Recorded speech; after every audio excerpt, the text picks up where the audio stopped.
Pihalni orkester Kud Pošta Maribor vsako leto pripravi dva velika koncerta, spomladanskega in pa zimskega oziroma novoletnega. Tudi tokrat je svoje poslušalce in gledalce v Unionski dvorani presenetil zelo zanimivim programom. Naslov koncerta iz take snovi smo kot sanje, to je Shakespearov citat iz Viharja, tako da bo preko celega koncerta bo kot rdeča nit so bodo tekle nekako sanje. Po drugi strani pa seveda tudi izjemno zanimiva je prva skladba, ki smo jo izvajali, to je uvertura k Polnočna ura Lanoja, to je meščan Maribora, ki je nas postal Mariborčan leta 1818. No in zato sedaj je profesor Zupan dejansko odkril njegovo bogato dediščino in sedaj prvič je bila izvedena ta uvertura v priredbi za pihalni orkester. Je bilo pa letošnje leto za orkester izjemno uspešno? Ja, res je.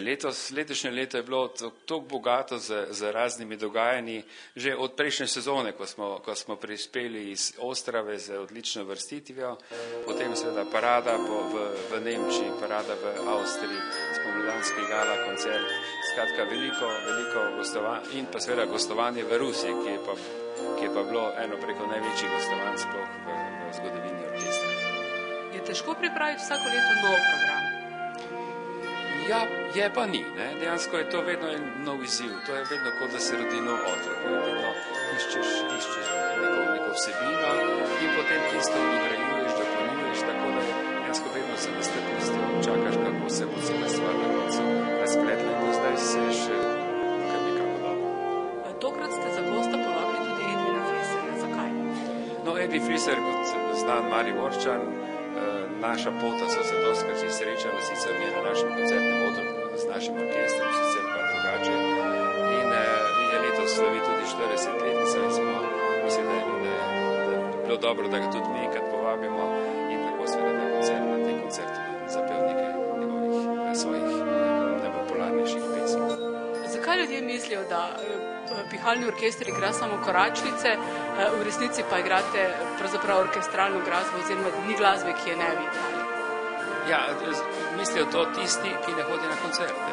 Vsi tisti, ki pridejo, so potrebni prepričani in vidijo, da se na nekaj koncertih igra seveda povsem druga glasba, tudi morda kakšna koračnica, ampak sicer pa koncertna glasba, predvsem naš orkester se je nekako bolj usmeril v to koncertno zvrst, čeprav zanemarjamo tudi to koračniško dejavnost, ki je pa šov, povezan za šov, ampak to so čisto posamezni projekti, ki pač vsako leto tudi popravimo. Tako tudi drugo leto odhajamo znova na Nemčijo na več daljšo turnejo s šov programom. Ko ste vi prevzeli ta orkester, od tega je že več kot 40 let, ste bili pravzaprav ne samo najmlajši, ampak tudi en izmed redkih šolanih glasbenikov v tem orkestru. Danes pa se lahko pohvalite tudi z akademsko izobraženimi glasbeniki. Ja, razvoj je šel izredno naprej, res, takrat sem bil prvi, potem sem še počasi svoje prijatelje, kolege iz glasbene šole povabil v orkester, tako da je orkester vedno se kvalitetno dvigoval, sedaj je pa veliko naših članic in članov, ki imajo akademsko izobrazbo. Istočasno pa je nocojšnja priložnost tudi za predstavitev dveh vaših zgoščenk. Kako so nastali? No, zgoščenke so nastali, dejansko so to vse posnetke v živo. Prva je Love Songs, to je koncert, en del koncerta, ki smo ga potem umestili na to zgoščenko, iz koncerta leta 2006, novoletni koncert. Medtem kot druga, ta, ki pravimo kar Češka na kratko, kjer so tudi posnetki iz tekmovanja na Češkem v Ostravi in pa še nekaj starih arhivskih posnetkov iz naših prejšnjih koncertov, ki smo imeli v Unionski dvorani, tako da je zanimiv za poslušalce, je pa seveda tale zgoščenka Češka zelo tudi zahtevnejša glasba je.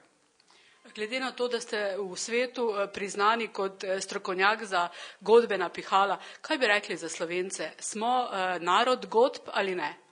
A ja, zagotovo smo. Mislim, da je v Sloveniji tradicija zelo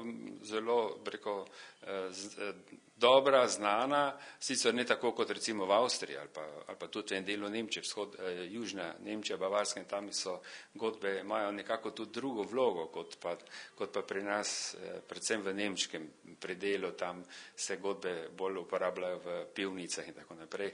Medtem ko v Avstriji je pa seveda godbeništvo zelo razvito in ima vsaka vas. Pri nas nima še vsaka vas, ampak imamo pa veliko dobrih orkestrov, ki se merijo v svetovnem merilu in so zelo kvalitetni. Hvala in veselimo se že naslednjega koncerta. Hvala.